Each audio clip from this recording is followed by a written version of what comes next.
Hey guys, what's going on? Jeb here, and in today's video, we're going to be doing a little bit of technical analysis on Bitcoin and the cryptocurrency markets, and more specifically, we're also going to be discussing Bitcoin attempting to get support on this uptrend of support right here, because we touched on this briefly in yesterday's video, but I want to go into more detail on this, because this is a very, very important uptrend that Bitcoin does need to respect, and that I very much hope Bitcoin will stay above, because not only is this a very important level of support, and honestly, one of the only levels of support before Bitcoin going all the way down to $6,000, this uptrend of support also represents the continual pattern that Bitcoin has been setting over the last 2 to 3 months of setting consecutive higher lows, which is a very, very important trend that you want to see moving into a new bull market. I've talked about briefly, well, not briefly, but recently, about how there's a small chance that we could be about to enter a bull market. I think most of that is dash now, that we have actually not managed to get above this downtrend, but for a time there was the hope, and the hope is still alive, but we need to maintain this consecutive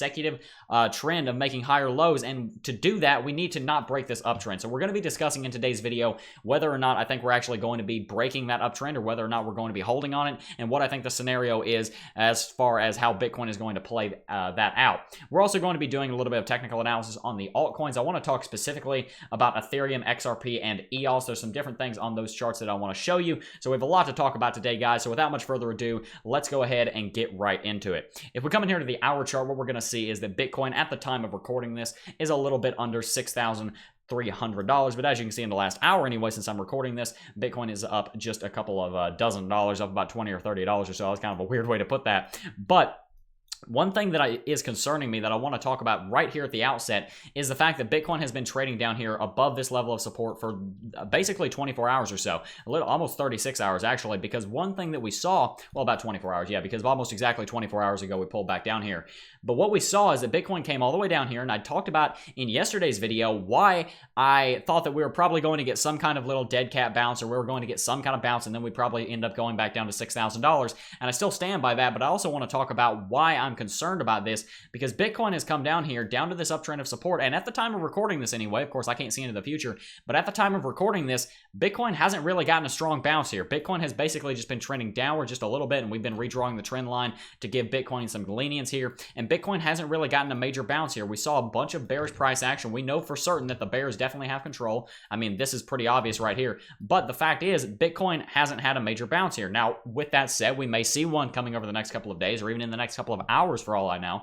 But at the time being anyway, the bulls haven't come back and fulfilled their side of the bargain. For right now, it's just been the bears acting, which definitely lends a lot of credence to the bears argument and solidifies my position that I think we are going to be breaking this uptrend, at least from what I can tell at the moment. Like I said in yesterday's video, there's still a lot of technical analysis and a couple of days of price action that needs to play out before we can get a really good feel of the market. But for right now anyway, that's my stance on it. We're going to come back to the Bitcoin TA, but let's go ahead and do the crypto market recap, because there's some things we want to talk about on here as it relates to Bitcoin and also the altcoins, which we're going to be discussing in just a little bit. We already discussed what Bitcoin's price action is, but Bitcoin's daily volume over the last 24 hours is hovering up here around $4.778 billion. Not a bad day for volume, although like I said in yesterday's video, not exactly the kind of volume that we were hoping for, but nevertheless, it is nice to see a little bit more volatility and volume likewise come back into the market, because Bitcoin was, to be totally honest, I know you guys agree with me before I'm even saying it, Bitcoin was getting a little boring. It's nice to see that Bitcoin did something, even if it's probably not exactly what many of us were hoping for,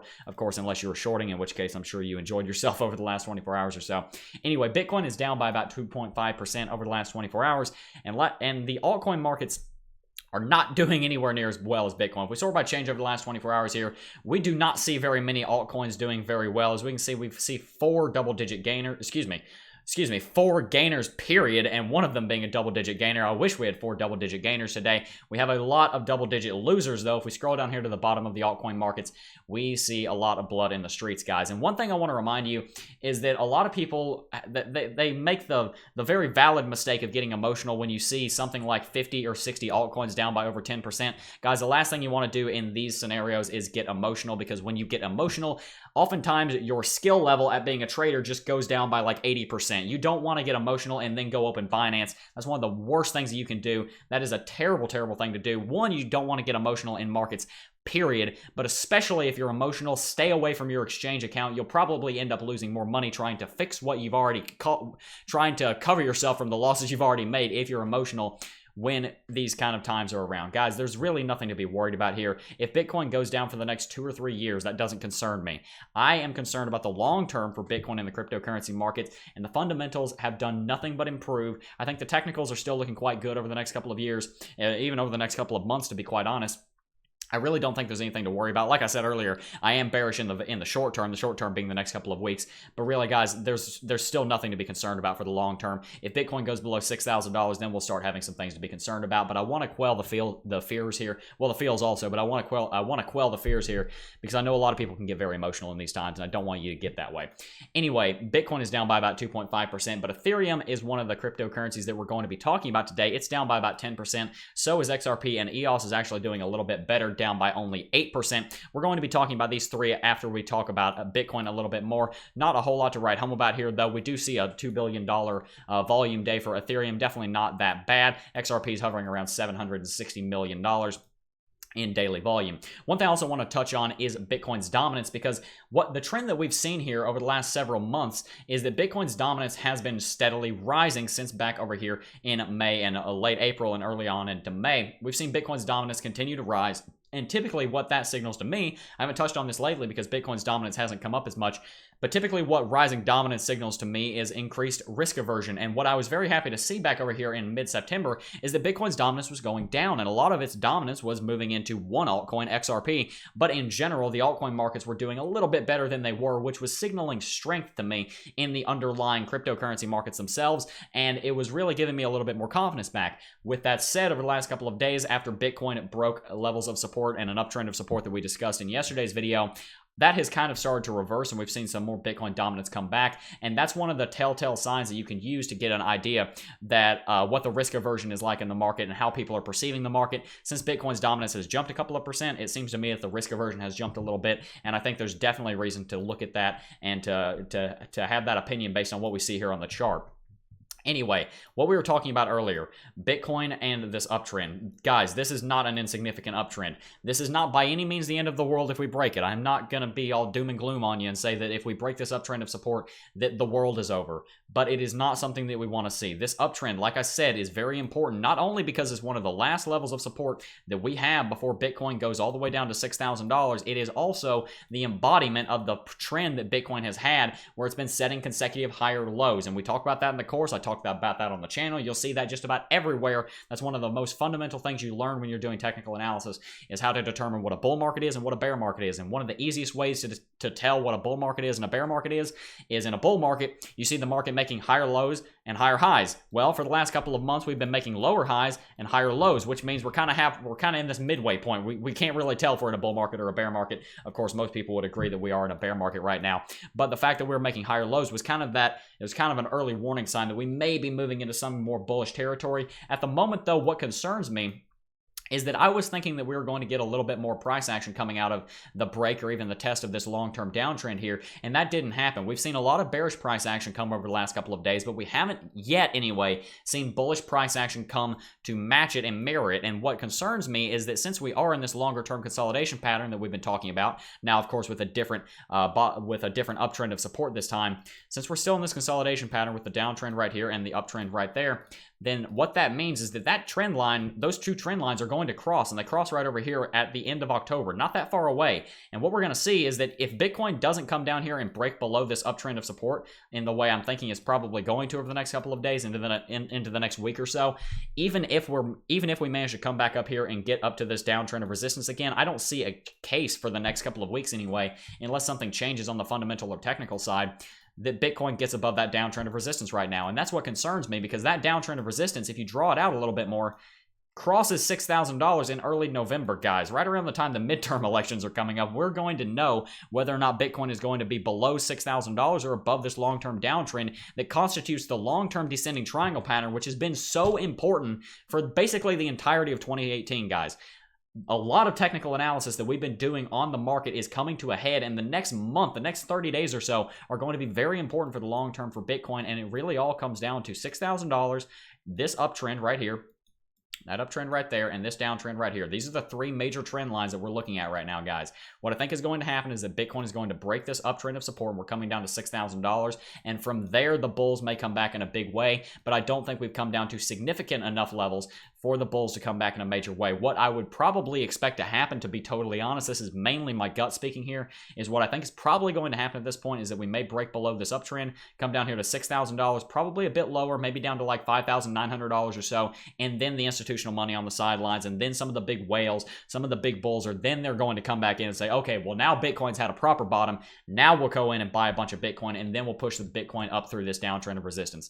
I'm still bullish on Bitcoin in the midterm. I still think Bitcoin will hold $6,000. Could I be wrong on that? Of course. But for the time being anyway, it seems like Bitcoin will hold $6,000, although I do think we're going down there anyway, and I do think we're going to be testing that zone of support again over the next couple of days and in the next week, into the next 2 or 3 weeks. Anyway, guys, tell me in the comments section down below what you think of that technical analysis. Do you believe $6,000 will hold? And if we go below $6,000, where do you think we're going? I'll go ahead and tell you again. I've said this in many videos. I think if we break $6,000 and have a confirmed bearish breakout below $6,000, we will be trading below $5,000 within 24 hours. We very well may see some support at $5,000, but I just don't see Bitcoin moving any less than $1,000 if we break below $6,000 and have a confirmed bearish breakout. We moved $1,000 south over here for basically no technical reason. $6,000 carries no stronger weight than any other technical indicator in all of Bitcoin technical analysis. If we fall below that, it would definitely be bad. But anyway, I don't think that's going to happen. But if it does, we'll definitely cover it on the channel. But for now, we're going to move on and start covering Ethereum, because there's some things that I want to talk about on Ethereum as it relates to this symmetrical triangle pattern here, and also just some general things as far as it relates to Ethereum technical analysis. We are going to be using the Ethereum over US dollar chart for this. A lot of what we see on Ethereum over US dollars is very similar to what we see on Ethereum over Bitcoin, excuse me. We're going to be using the Ethereum over US dollar chart because that's where a lot of my technical analysis is, and I also think Ethereum over US dollars carries a lot of weight with it, because it being the number 2 altcoin does mean that a lot of people do trade it over US dollars. So this is a more valid pairing than something like Cardano over US dollars, for example. But what we saw Ethereum do here is it entered this symmetrical triangle pattern. And if you watch the video on the top right, I talked about this symmetrical triangle pattern and how this was going to be important for Ethereum. And I was very excited, well, not very excited, but I was a little happy anyway when I saw Ethereum and also EOS, which we'll be getting to in a second, breaking bullish out of this ascending triangle pattern. But this reminds me of a video I did for the course recently. I talked about in the course, I did a video on continuation patterns, and the symmetrical triangle pattern is a perfect example of continuation patterns. And in that video, funnily enough, about 24 to 48 hours before this happened, I talked about one thing that you have to be careful with symmetrical triangle patterns is that oftentimes the market will bounce around in here, and then you'll see a bullish breakout, and then it'll just kind of fall over and won't do anything. I talked about that, and about a day later, that's exactly what happened here on Ethereum over US dollars and Ethereum over, or excuse me, EOS over US dollars, actually EOS over BTC. But anyway, we saw that happen, and that's not exactly what you want to see, because when you see a consolidation pattern, a symmetrical triangle pattern, a continuation pattern, whatever you want to call it, all three of those terms are valid here. When you see one of these come to a head and you see a breakout, even just above a normal level of resistance or a normal downtrend of resistance, when you see a bullish breakout, that's kind of a telling moment, because you really get a feel for how strong the bulls are. And the fact that Ethereum broke this pretty long-term symmetrical triangle pattern here, and we only moved up 150, excuse me, not 150, like $10 or $12, considering everything that Ethereum had been through, that really, moments like those really tell you a lot about the strength of the bulls and the bears. Right in here, we got a lot of information about how strong the bulls and the bears were, and honestly, not very strong. But a couple days later, not even a couple days later, probably about 36 hours later, we got a pretty good indication of how strong the bears were, and we pulled all the way down here to $200, which I was thinking for a time being we would probably hold. Doesn't look like that was going to happen, though, but I wanted to talk about that as well. $200 didn't seem like that. It didn't seem like Ethereum was only going to go down to $200, because the altcoins do tend to move quite fast. But what we are seeing Ethereum do right now is it is attempting to get support in the region of this long-term downtrend. And this is kind of an unorthodox, kind of eccentric downtrend, this one right here, when the chart decides to load. But this is kind of a strange downtrend for many different reasons. It connects a lot of kind of weird points and goes through the chart. Normally you don't like to do that with trend lines, but this is an important downtrend, I do believe, because we've seen so much price action around it. It originates over here with its origin point, with its pivot point, and then we come down over here and have our set point right here, and then we have a couple of different points of trading right around here and right around here. And currently Ethereum was trying to get above it. We did see some support levels on it. Depending on how you draw this downtrend, you could kind of stretch it and say that we're still trying to get support on it. I'm not really convinced. I think what we saw here is that Ethereum tried to get support on it here, and we broke bearish below it, but we didn't break very far, which is a good sign because, like I said, when you see moments like these where you break a level of support or resistance, typically that's a pretty good place to decide on how strong the bulls or the bears are. And the fact that we broke below this downtrend and didn't see a lot of price action to follow it is definitely nice. Now, there's two ways you can read into that. One way you can read into it is that the bears aren't very strong. Another way you can read into it is that not many people are giving this downtrend that much credit. And to be very fair, I haven't seen anyone else using this downtrend in their Ethereum technical analysis. So keep that in mind when you're doing your TA. With that in mind, I don't really see Ethereum bottoming out anytime soon. Ethereum very well may get a bottom down here. What I'd like to see Ethereum do is come down here to this level of around $165 to $170 where it bottomed before instead of double bottom. That's the kind of pattern that we've seen a lot of altcoins follow over the last couple of months, and that does seem like what is most likely for Ethereum, considering where I think Bitcoin is going, because if Bitcoin goes down to $6,000, you can bet your bottom dollar that Ethereum is going to be moving south also, and that seems like a pretty strong level of support for Ethereum to go down to, and seems pretty reasonable as well. I would be, at this point, based on what I think Bitcoin is going to do, since the altcoin markets follow Bitcoin so much, I would expect for Ethereum to continue going south from here, probably down to around $170, like I said. With all that out of the way, we're going to be moving on to XRP over US dollars, and this is another one that I've been wanting to talk about because I talked about, I don't remember which video it is. Actually, no, I do. I remember which video this was. It was the video where I did TA on all of the top 10 cryptocurrencies, including Bitcoin and US dollar tether, as a joke at the end of the video. In that video, I talked about, I believe it was that video, I talked about how XRP had a massive rally about a month ago, right over here, not even a month ago, like 3 weeks ago. XRP just mooned. We saw like, what was this, 200% gain?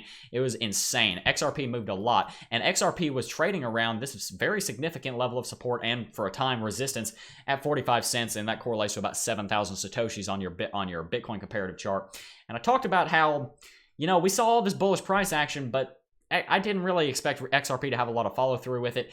And the fact, well, what I said anyways, that I didn't really think that XRP was going to be able to hold 45 cents. I thought that we were at least going to come down here and test it, and I didn't think it was going to hold, and that turns out to be true. We did not hold this, and we are now trading below 40 cents, although it seems that we're trying to get support down here around 38 cents. I'm not convinced that XRP has bottomed out either, guys. One thing you have to remember with these altcoin markets is that they're all tied to Bitcoin. That's the reason that we do so much Bitcoin technical analysis as opposed to altcoin technical analysis, because many of the times the altcoins have their own TA, but it ends up getting overshadowed by Bitcoin's TA, which is why Bitcoin technical analysis is so important. And since we think Bitcoin is going to be going even lower, I don't think XRP is going to be the one that's going to be breaking that trend. I think it'll be following right along down here. Now, for how low I think XRP is going to go, a very nice, healthy level for XRP to go would be to 25 cents.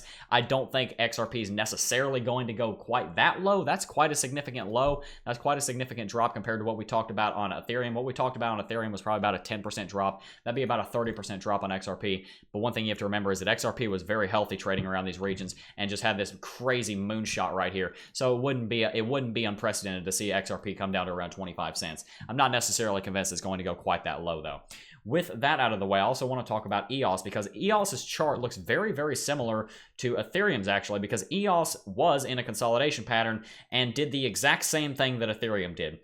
EOS was in this consolidation pattern, and we did break bullish out of it, and it was very good for about a day, and then we fell straight back through all of our levels of support, and it really wasn't that good. What I talked about earlier on Ethereum applies here too. When you see the breakout of a level of resistance, when you see the bulls actually just shrug off the bears for a little while, or vice versa, when the bears shrug off the bulls for a little while, and what I mean by that is when you see a breakout, that's typically what happens. When one of the factions just get ignored, then the other faction really has their time to shine, and the break of a consolidation pattern, and this one went right up to the very end right here. As you can see, we were just maybe 4 or 6 hours away from the actual climax of this.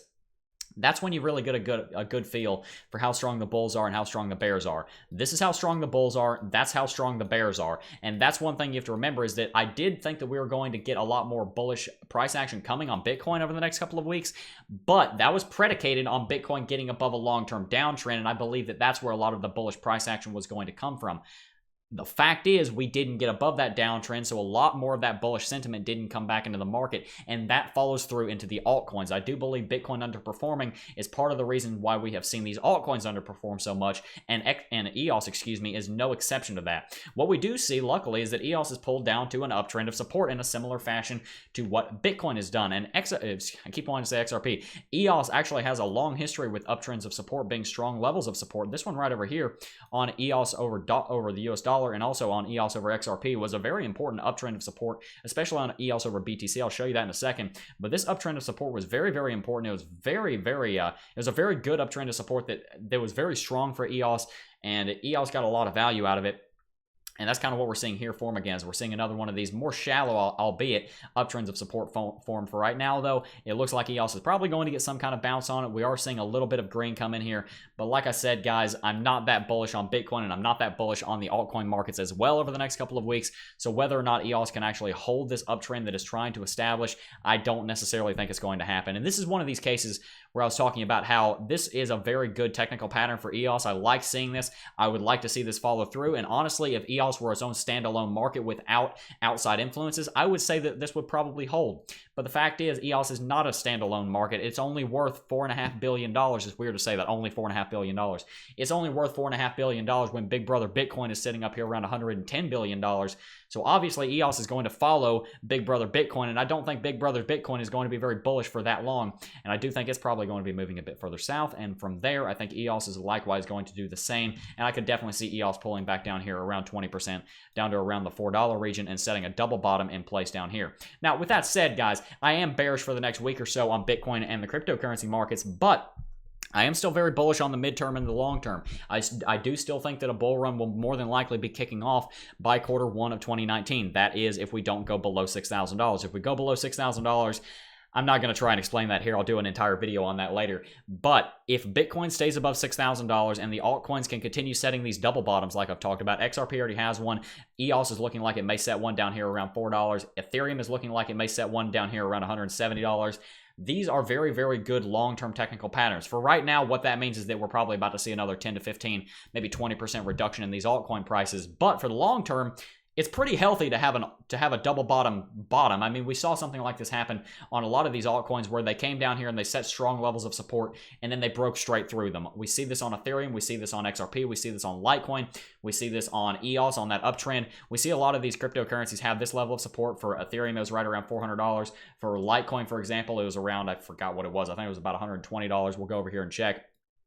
We saw these about $110, excuse me. We saw these very strong levels of support on these altcoins, and they didn't hold. But right now, what it seems like we're doing is that recently a lot of these altcoins have come down here and set levels of support a bit lower than where they're trading now. And right now, it looks like we're going to go down there and test them again. Litecoin's another one of these that could end up setting another double bottom down here and holding strong support in Litecoin's case around $50. So I like what these altcoin patterns are doing for the long term. For the short term, I do think they're going to go a little bit lower though. But tell me in the comment section down below what you guys think about the Bitcoin technical analysis, and likewise what you think about the altcoin technical analysis. Also tell me down below if you'd like to see some more altcoin TA. I'm definitely more than happy to do more altcoin technical analysis if you guys are interested in seeing it. But that's basically going to do it for this video, guys. I do want to thank each and every single one of you for watching as always, and I will see you guys in the next video. Peace.